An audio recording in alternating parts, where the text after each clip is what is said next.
Hai, nama aku Rizky, aku suka sejarah tapi aku bukan ahli sejarah. Di video sebelumnya kita udah bahas tentang Homo erectus. Dan di video kali ini, sesuai sama judul dan thumbnail, aku bakal ngebahas 3 manusia purba terakhir, yaitu Homo heidelbergensis, Homo neanderthalensis, dan yang terakhir Homo sapiens. Sebelum masuk ke pembahasannya, kayak biasa aku mau disclaimer dulu kalau semua informasi yang aku sampaikan di video ini berasal dari beberapa sumber. Dan juga aku mau ngingetin lagi kalau manusia itu bukan berasal dari kera, tapi manusia dan kera punya nenek moyang yang sama, tapi bukan berarti manusia adalah keturunan kera. Oke? Jadi tanpa berlama-lama lagi kita langsung masuk aja ke pembahasannya. Oke, let's go.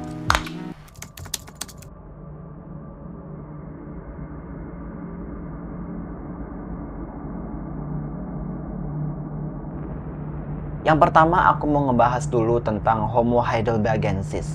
Homo heidelbergensis adalah salah satu spesies manusia purba yang fosil pertamanya ditemuin pada tahun 1907 di Heidelberg, Jerman. Fosil pertama yang ditemuinya itu adalah rahang bawah yang diklasifikasikan oleh Otto Schoensack. Nama Homo heidelbergensis itu berasal dari bahasa Latin, yaitu Homo yang artinya manusia dan Heidelbergensis yang artinya berasal dari Heidelberg, Jerman.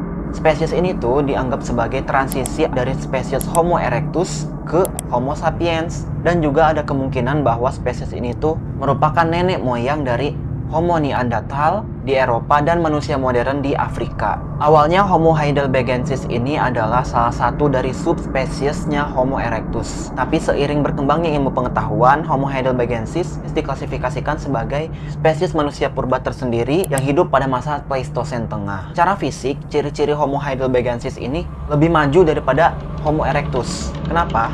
Karena ukuran otak mereka itu rata-rata sekitar 1206 cc yang lebih gede dari Homo erectus, dengan bentuk tengkorak yang lebih ramping, juga tulang kepala yang lebih lebar. Tinggi badan Homo heidelbergensis pria rata-ratanya mencapai 169 cm dan perempuannya 157 cm, dengan postur yang keker mirip sama Homo neanderthalensis. Dalam hal budaya dan teknologi, Homo heidelbergensis menggunakan alat-alat batu dari kebudayaan Acheulean kayak kapak tangan simetris dan ngembangin teknologi tombak kayu yang efektif buat berburu hewan besar kayak gajah, rusa, sama badak. Dan selain Homo erectus yang udah bisa bikin api sendiri, Homo heidelbergensis juga udah bisa bikin api sendiri. Bukti penggunaan apinya itu udah muncul sejak antara 400 sampai 300 ribu tahun yang lalu. Dan mereka bahkan udah bisa bangun tempat tinggal yang sederhana. Mereka juga nunjukin tanda-tanda awal simbolis kayak praktik pemakaman di situs Cima de los Huesos di Spanyol, dan juga ditemuin beberapa benda ukiran yang makna dari ukirannya itu masih diperdebatkan sama pada ilmuwan. Dan pada akhirnya Homo heidelbergensis punah sekitar 300.000 tahun yang lalu akibat perubahan iklim, atau juga diperkirakan adanya persaingan antara Homo heidelbergensis dengan Homo neanderthal atau Homo sapiens.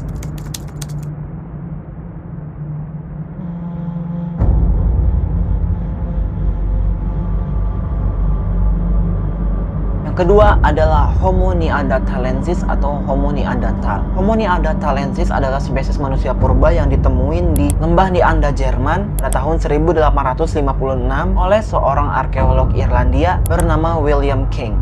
Mereka adalah kerabat dekatnya Homo sapiens yang berkembang di Eropa serta Asia Barat dan Tengah dari nenek moyangnya, yaitu Homo erectus. Homo neanderthalensis ini punya badan yang keker, volume otaknya lebih besar daripada Homo heidelbergensis tapi nggak lebih besar dari Homo sapiens, dan punya ciri khasnya itu dahinya miring, hidung besar, dan alisnya tebal. Dan Homo neanderthalensis sama Homo sapiens ini hidupnya berdampingan. Mereka juga punya kemampuan yang luar biasa untuk beradaptasi di iklim yang dingin pada zaman es. Dan struktur badan mereka itu punya penyesuaian untuk mempertahankan panas dan melakukan aktivitas fisik berat. Mereka juga bikin berbagai alat dari batu, tulang, kayu, terus mereka udah bikin pisau, tombak, dan juga mereka udah bisa bikin lem dari kulit pohon buat merekatkan alat-alat. Situs-situs arkeologi juga nunjukin kalau mereka itu berburu hewan besar secara terorganisir, dan mereka juga membangun tempat tinggal dari tulang mamut dan kulit binatang. Mereka juga nunjukin kemampuan simbolik dan estetika, kayak penggunaan pigmen warna, cangkang kerang, cakar burung buat perhiasan,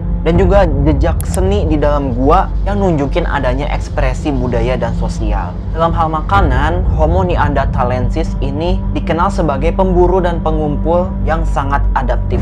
Mereka itu memangsa binatang besar kayak bison dan mamut, tapi juga mereka makan tumbuhan, biji, dan makanan laut tergantung tempat tinggal mereka. Bukti arkeologis lainnya nunjukin juga bahwa mereka itu udah pakai api buat masak makanan dan juga adaptasi pola makan terhadap musim dan sumber daya lokal. Penelitian genetika dan anatomi juga nunjukin kalau Homo neanderthalensis ini punya kapasitas bicara yang mendekati manusia modern, ditandai dengan keberadaan tulang lidah dan gen FOXP2 atau FOXP2 atau FOXP2, yaitu gen untuk kemampuan berbicara. Bahkan beberapa ilmuwan pun meyakini bahwa mereka itu udah punya kemampuan berbahasa, tapi bahasanya beda dari bahasa Homo sapiens. Gimana bahasanya ya nggak tahu. Dan pada akhirnya spesies Homo neanderthalensis pun punah sekitar 40.000 tahun yang lalu akibat persaingan dengan Homo sapiens.